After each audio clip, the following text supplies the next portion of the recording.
এ ও B এর মধ্যে তুল্য রোধ নির্ণয় করতে হবে। অর্থাৎ একটা ঘনকের যে ফেস ডায়াগোনাল, এটাকে বলা হচ্ছে ফেস ডায়াগোনাল। এই ফেস ডায়াগোনালের মধ্যে তুল্য রোধ নির্ণয় করতে হবে।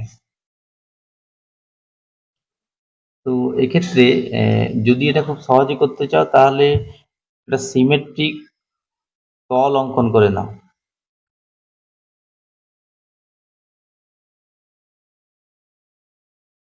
এই যে তলটা, এই তল সাপেক্ষে বাম দিকের অংশ অর্থাৎ এই যে অংশটা এবং ডান দিকের অংশ অর্থাৎ এদিকের যে অংশটা, দুটো কিন্তু হুবহু একই রকম দেখতে।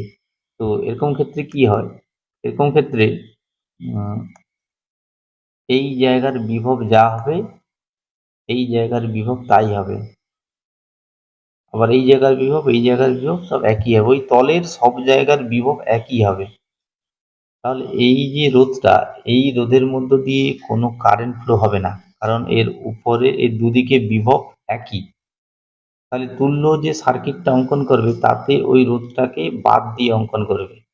একই রকম এই যে রোধটা আছে, এই রোধেরও কিন্তু দুদিকের বিভব একই।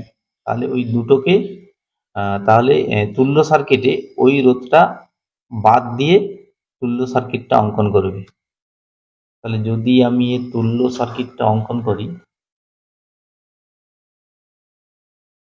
তাহলে এক্ষেত্রে দেখো এই আর আর এই আর মিলিয়ে হচ্ছে 2R, আবার নিচের লাইনে আর আর মিলিয়ে হচ্ছে 2R। তাহলে 2R দুটো কিন্তু সমান্তরালে রয়েছে। তাহলে এই লাইনে 2R এই লাইনে 2R মিলিয়ে হচ্ছে আর। তাহলে যদি এটা এ বিন্দু ধরে নেই, এটা বি বিন্দু ধরে নেই, তাহলে এ ও বি এর মধ্যে আর রোধ হচ্ছে,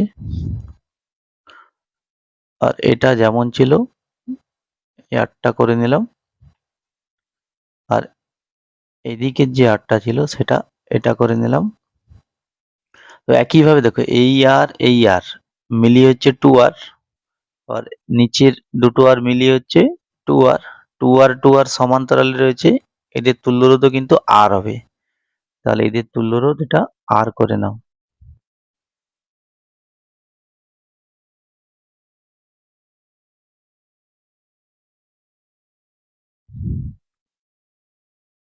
এবার এই আর আর আর মিলিয়ে হচ্ছে 3R।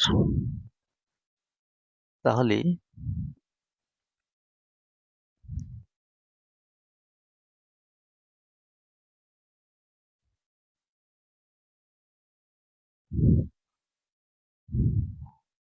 তাহলে এদের তুল্যরোধ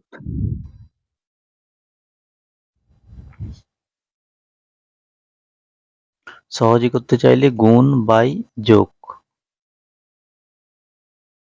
অর্থাৎ 4R বাই, অর্থাৎ এটা 3R বাই 4।